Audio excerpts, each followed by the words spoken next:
کی تعمیل کرتے ہیں, کہ فرمائے ہوئے ایک ایک حکم کو مانتے ہیں, یہ بندگی بہترین عبادت ہے. جی آپ. تو میرا آپ سے سوال یہ ہے کہ ہم یہ دیکھتے ہیں کہ عموماً بر صغیر میں جتنے اولیاء اللہ اور جو بھی تصوف کا علم رکھتے ہیں وہ شاعری کا سہارا لیتے ہیں اپنی تعلیمات کو لوگوں میں عام کرنے کے لیے. جیسے ہمارے پاس سلطان باہو اور اس طرح کے بلے شاہ جیسے لوگ ہیں. تو آپ کیا سمجھتے ہیں کہ تصوف کے لیے شاعری ہی کو وہ کیوں اڈاپٹ کرتے ہیں؟ اور دوسرا میرا آپ سے سوال اسی کو ایکسٹینڈ کرتے ہوئے یہ ہے کہ ہم جب دیکھتے ہیں کہ جب ویسٹ ڈارک ایجز میں تھا تو اس نے نشاط ثانیہ کے ذریعے آرٹ کے ذریعے ایک جو معاشرے میں تبدیلی لائے, تو کیا ہم لوگ آج تصوف کا علم حاصل کر کے, روحانیت کا علم حاصل کر کے معاشرے میں رینیسانس کریٹ کر سکتے ہیں؟ جی پہلے تو بات شروع کرنے سے پہلے ایک چیز ہم اسٹیبلش یہ کر لیں کہ ہم روحانیت اور تصوف کہتے کس کو ہیں. یہ غالباً ان چند ایک چیزوں میں سے ہے جو سب سے زیادہ مس انڈرسٹوڈ ہیں. ہم ولی اللہ گنتے اس کو ہیں جس کے سامنے جائیں اور جا کے کہیں کہ میرے لیے دعا کر دیں, وہ دعا قبول ہو جائے. ولی اللہ صحیح ہے کہ اللہ کے حضور آپ کے لیے ہاتھ اٹھائے گا, مانگے گا, لیکن قبول کرنے والا رب ہے. یہ اس کی مرضی ہے اس دعا کو قبول کرے یا نہ کرے.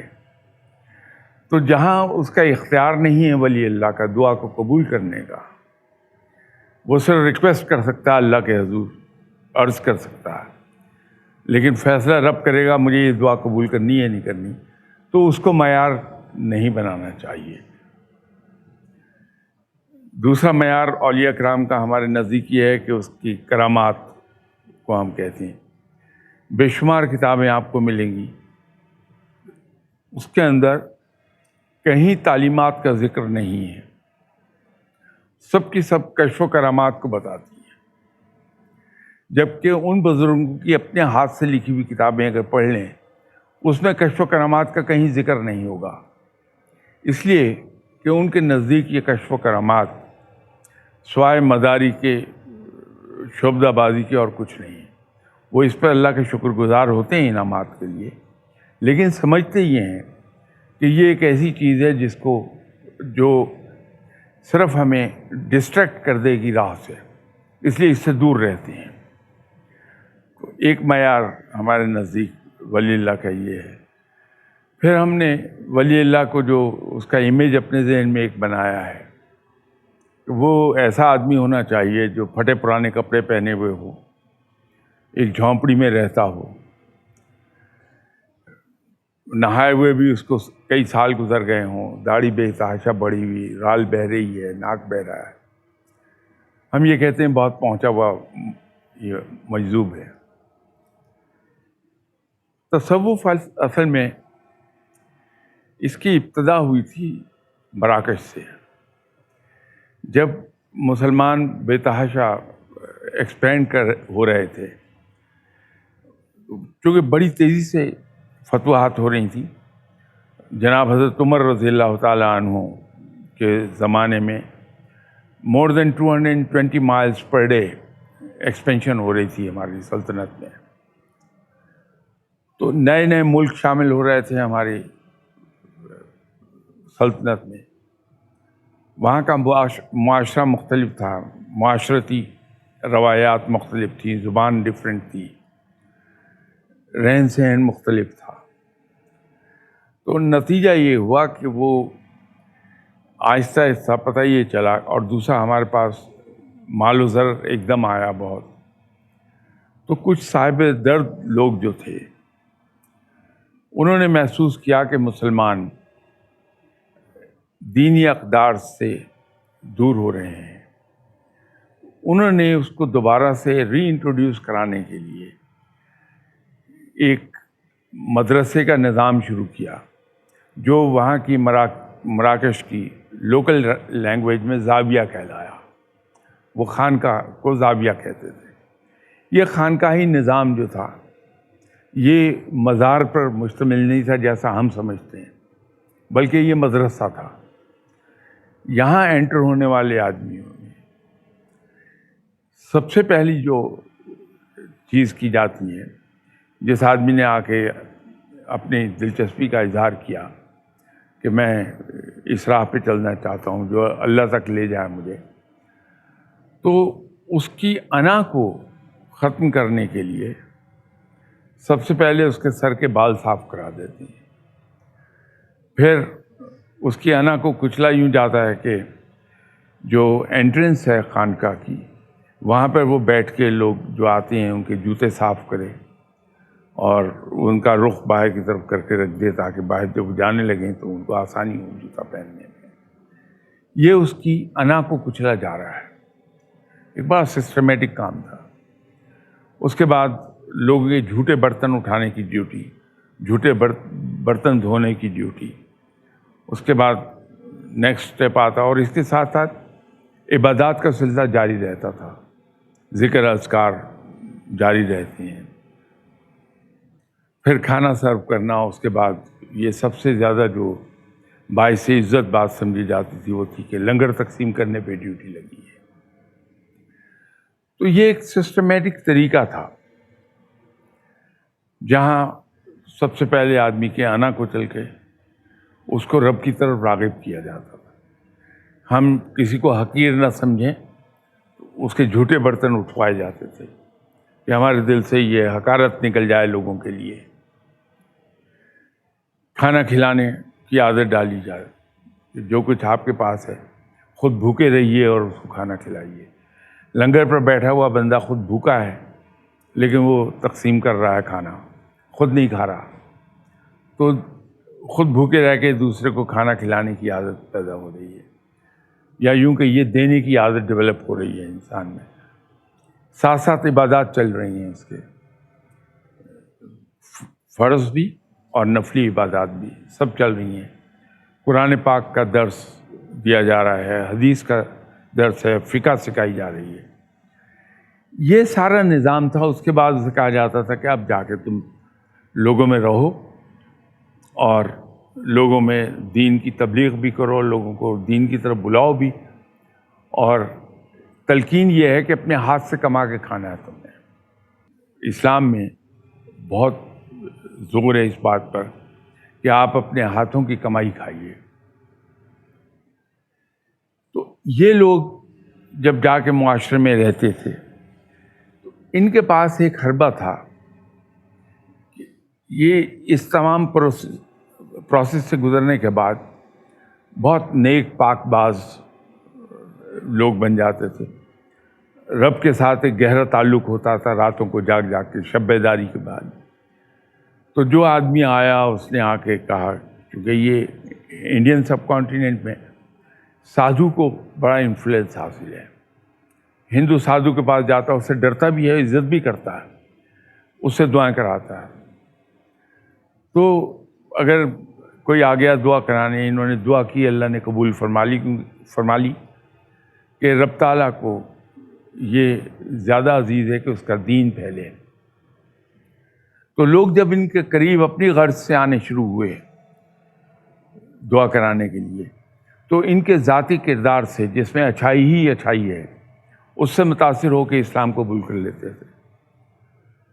ہم نے ان کو اس مقام پر لے جا بٹھایا جو جہاں سوائے کشف و کرامات کی اور کچھ ہے نہیں، جبکہ وہاں سیکھنے کے لیے علم بھی موجود ہے، ان کی پرسنل ایگزامپل موجود ہے کہ اگر میں اس پہ چلوں تو میں دین کی طرف آسانی سے چلا جاؤں گا. وہ ہم نے اومٹ کر دی ہر چیز. تصوف تو ایک ایسے نظام تربیت کا تھا جہاں انسان ایک اچھا مسلمان بنتا ہے، کیونکہ اسلام بنیادی طور پر ایثار اور قربانی کا دین ہے. اس میں ایثار اور قربانی بہت ہے. آپ اس کے کوئی احکامات دیکھ لیجئے، وہاں ایثار اور قربانی مل جائے گی آپ کو. کہیں مالی قربانی ہے، کہیں جانی قربانی ہے، کہیں اپنے آرام کی قربانی ہے. وہ قربانی کی راہ یہ سکھا دیتا ہے تصوف، لیکن ہم نے اس کو دوسرے مقصد کی طرف کر لیا۔ اور یہ جو آپ نے لفظ استعمال کیا روحانیت، روحانیت کیا چیز ہے؟ کچھ بھی نہیں ہے۔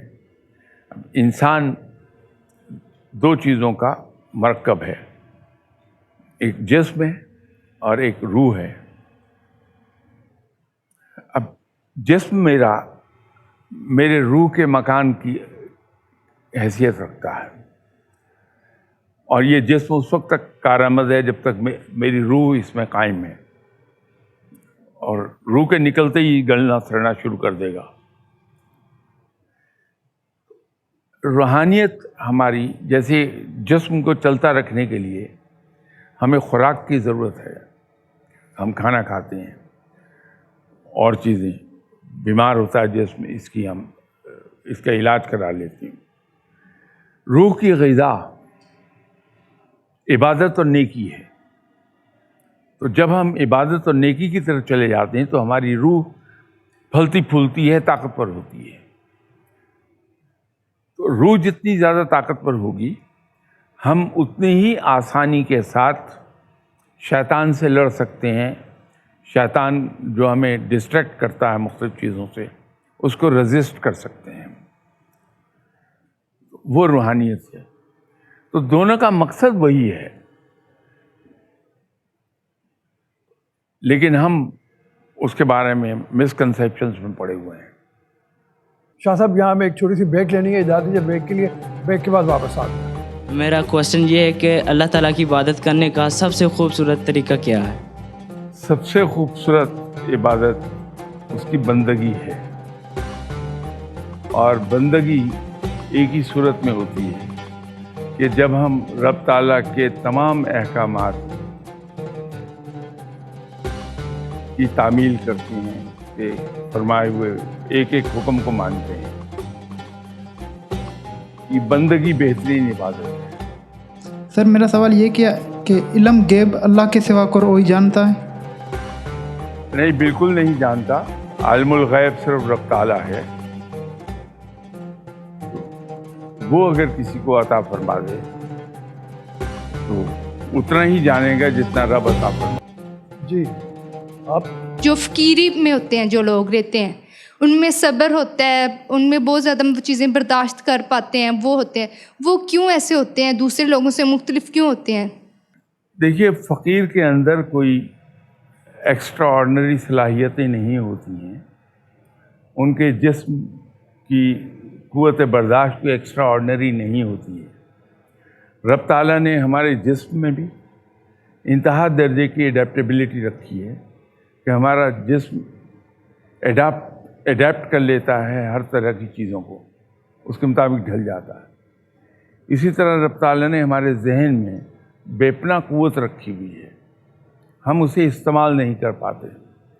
جو لوگ ریگولرلی 5 وقت کی نماز پڑھتے ہیں پابندی کے ساتھ، آپ دیکھیے وہ بڑے معاملہ شناس ہوتے ہیں، ان کا ذہن بڑی تیزی سے معاملے کی گہرائی تک جا پہنچتا ہے۔ یہ ان میں ایک چیز ڈیولپ ہوتی ہے ان کے ذہن میں۔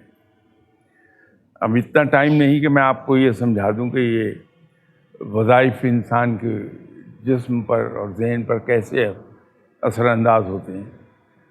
تو اگلے کسی پروگرام کے لیے میں ریکویسٹ کر سکتا ہوں مینجمنٹ سے کہ وہ آپ کو یہاں آ لینے دیں، تو میں یہ پوری وضاحت سے آپ کو بتا دوں گا، اس میں شاید پورا ایک پروگرام لگ جائے گا۔ لیکن یہ بائی پریکٹس یہ چیزوں کو، چونکہ کم کھاتے ہیں، کم سوتے ہیں، کم گفتگو کرتے ہیں، تو اس سے ان کا جسم عادی ہوتا جاتا ہے مشقت کا۔ اور صبر ایسی چیز ہے کہ اگر آج سے آپ شروع کر دیں کہ ہر چیز پر صبر کر لیں، آپ کو حیرت ہوگی 6 مہینے کے بعد کوئی چیز آپ کو بادر نہیں کر پائے گی، آپ کے اندر وہ صبر اس ڈگری کا پیدا ہو جائے گا۔ یہ انسان اپنے اوپر ایک محنت کرتا ہے، اپنی ٹریننگ کرتا ہے، خود ڈسپلن لاگو کر دیتا ہے اپنے اوپر۔ روزہ کیا ہے؟ ہم روزہ رکھتے ہیں، وہ لوگ جو بھوک پیاس بالکل برداشت نہیں کر سکتے، وہ بھی بڑا کمفرٹیبلی سحری سے افطار کے وقت تک بڑے آرام سے نہ صرف روزہ رکھتے ہیں بلکہ معمولات زندگی بھی پوری کرتے ہیں۔ اور آپ نے دیکھا ہوگا تیسرے عشرے تک جاتے جاتے پتہ ہی نہیں چلتا کہ میں نے روزہ رکھا ہوا ہے، اس لیے کہ وہ جسم عادی ہو جاتا ہے۔ ایک بڑے بزرگ گزرے ہیں جناب حضرت نظام الدین اولیاء، جو دہلی میں دفن ہیں۔ آپ روزانہ روزہ رکھتے تھے تو محسوس یہ کیا کہ ان کا جسم عادی ہو گیا، جسم کو کوئی تکلیف نہیں ہوتی، تو انہوں نے آلٹرنیٹ ڈیز پر روزہ رکھنا شروع کیا کہ جسم کھانے کا عادی رہے، اور میں جب روزہ رکھوں تو مجھے محسوس ہو کہ میں نے روزہ رکھا ہے۔ ہمارا جسم عادی ہو جاتا ہے۔ صبر کا اسی طرح پھر آپ کو جو اسلام میں ایک بڑی بنیادی چیز ہے وہ ہے دوسرے کو دینے کی عادت۔ وہ آپ ڈیولپ کرنا چاہیں، خود اپنی تربیت کر لیجیے، ہو جائے گی ڈیولپ۔ تو یہ فقیر لوگ کوئی آسمان سے اتری ہوئی مخلوق نہیں ہوتے، یہ عام لوگ ہی ہیں، لیکن فرق یہ ہے کہ انہوں نے اپنی تربیت کر کے اپنے آپ کو ایسا بنا لیا ہے کہ وہ اللہ کے احکامات پر بڑا کمفرٹیبلی عمل کر لیتے ہیں۔ آپ نے میرا کوشچن یہ ہے کہ اللہ تعالیٰ کی عبادت کرنے کا سب سے خوبصورت طریقہ کیا ہے؟ سب سے خوبصورت عبادت اس کی بندگی ہے، اور بندگی ایک ہی صورت میں ہوتی ہے کہ جب ہم رب تعالیٰ کے تمام احکامات کی تعمیل کرتے ہیں، اس کے فرمائے ہوئے ایک ایک حکم کو مانتے ہیں۔ یہ بندگی بہترین عبادت ہے۔ السلام علیکم، میرا نام ارباب علی ہے۔ سر میرا سوال یہ کہ علم غیب اللہ کے سوا کوئی جانتا ہے؟ نہیں، بالکل نہیں جانتا۔ عالم الغیب صرف رب تعالیٰ ہے، تو وہ اگر کسی کو عطا فرما دے تو اتنا ہی جانے گا جتنا رب عطا فرمائے۔ جیسے آپ صلی اللہ علیہ وسلم کو بہت سی چیزوں کا علم عطا فرما دیا، تو یہ رب تعالیٰ عالم الغیب صرف اور صرف رب ہے۔ ہاں، جس کو وہ جتنا دینا چاہے وہ اتنا ہی جانے گا، اس سے زیادہ نہیں جان سکتا ہوں۔ ایک سوال ہے یہ کینیڈا سے عاشق حسین صاحب، ان کا سوال ہے، وہ یہ ہے کہ ہم جس دنیا میں رہتے ہیں یہ بہت ترقی یافتہ ہے، اور جس ملک سے ہمارا تعلق ہے وہ بہت پیچھے رہ گیا۔ کیا وجہ ہے کہ اللہ کی عنایت ان لوگوں پہ زیادہ ہو گئی ہے اور ہماری طرف نہیں ہے، پاکستان جیسے ملک میں؟ اس کی وجہ کیا ہے؟ پہلی بات تو یہ ہے کہ رب تعالیٰ بڑا مہربان ہے، وہ کسی کی ذرا سی نیکی بھی اس کا اجر اپنے ذمہ نہیں رکھتا۔ تو وہ لوگ جو اسلام پہ یقین نہیں رکھتے، ویسے صاحب کتاب ہیں، اہل الکتاب ہیں، ان کو ان کی نیکیوں کا تمام تر کلیتاً اجر اسی دنیا میں دے دیا جائے گا، آخرت میں ان کے لیے کوئی اجر نہیں ہوگا۔ مسلمانوں کو 10 حصے یہاں اور 70 حصے آخرت میں علم دے دیا جائے گا۔ تو جو اچھے اور بھلے کام وہ کرتے ہیں، اور یقیناً کرتے ہیں، بہت سی اچھائیاں ہیں ان میں، اس کا اجر رب تعالیٰ یہیں سب کا سب دے دیتا ہے۔ اس لیے یوں لگتا ہے کہ جیسے اس پر ان لوگوں پر رب کی رحمتیں زیادہ ہیں، ہم پر کم ہیں۔ ایک بات تو یہ ہے۔ دوسری بات یہ ہے کہ ہم جب کسی اپنے عزیز انسان کو کچھ تحفہ دیتے ہیں، کوئی چیز دیتے ہیں، تو اپنی طرف سے اپنے وسائل کے اندر رہتے ہوئے بہترین عطا کرتے ہیں۔ رب تعالیٰ مسلمانوں کو جو کچھ عطا کرتا ہے وہ کلیتاً روحانی ہے، دنیاوی چیزیں عطا نہیں ہوتی کہ دنیا کو رب نے حقیر جانا ہے۔ ایک بار آپ صلی اللہ علیہ وسلم مدینہ سے باہر سے تشریف لا رہے تھے، صحابہ تھے ساتھ، تو مدینہ میں انٹر ہونے سے پہلے قبرستان آتا تھا، اس قبرستان کے باہر ایک بکری مری ہوئی پڑی تھی جس کا گوشت گل سڑ گیا تھا اور اس میں کیڑے چل رہے تھے. تو آپ صلی اللہ علیہ وسلم اس بکری کے پاس کھڑے ہو کے صحابہ سے فرمایا کہ تم میں سے کون ہے جو اسے خریدے گا؟ تو صحابہ نے عرض کی کہ یا رسول اللہ صلی اللہ علیہ وسلم یہ تو مردہ بکری ہے اور وہ بھی گلی سڑی، تو اس کو کون لے؟ تو فرمایا کہ پھر یہ سمجھ لو کہ رب کے نزدیک دنیا یا دنیاوی مال و زر، دنیاوی متاع کی حیثیت اس مری ہوئی گلی سڑی بکری کے ایک بال کے برابر بھی نہیں ہے. تو رب ان چیزوں کو جن کو ہم یہ سمجھ رہے ہیں کہ اس کی خاص رحمتیں ہیں، اتنا حقیر جانتا ہے. تو اس سے don't be taken away with this کہ ان کو یہ دنیاوی چیزیں بہت مل رہی ہیں، آخرت میں ان کے لیے کچھ نہیں ہے رب کے پاس. ہمارے پروگرام کا وقت ختم ہو رہا ہے. شاہ صاحب نے جیسے آخر میں ارشاد فرمایا کہ یہ دنیا کی حیثیت بالکل ایک گلی سڑی بکری کی طرح کی ہے، اس کی حیثیت کچھ بھی نہیں ہے. اور یہ جو سوال جو میں نے سامنے رکھا اس کا جواب بھی یہی ہے کہ آخرت میں ان لوگوں کے لیے جو یہاں پہ بہت مراد یافتہ ہیں، باہر کی دنیا کے لوگ جو ایمان نہیں رکھتے، ان کے لیے کچھ بھی نہیں ہے. تو اسی پیغام کے ساتھ ہم اپنے پروگرام کا اختتام کرتے ہیں. ابھی اجازت دیجیے، اگلے پروگرام میں پھر ملیں گے. اللہ حافظ.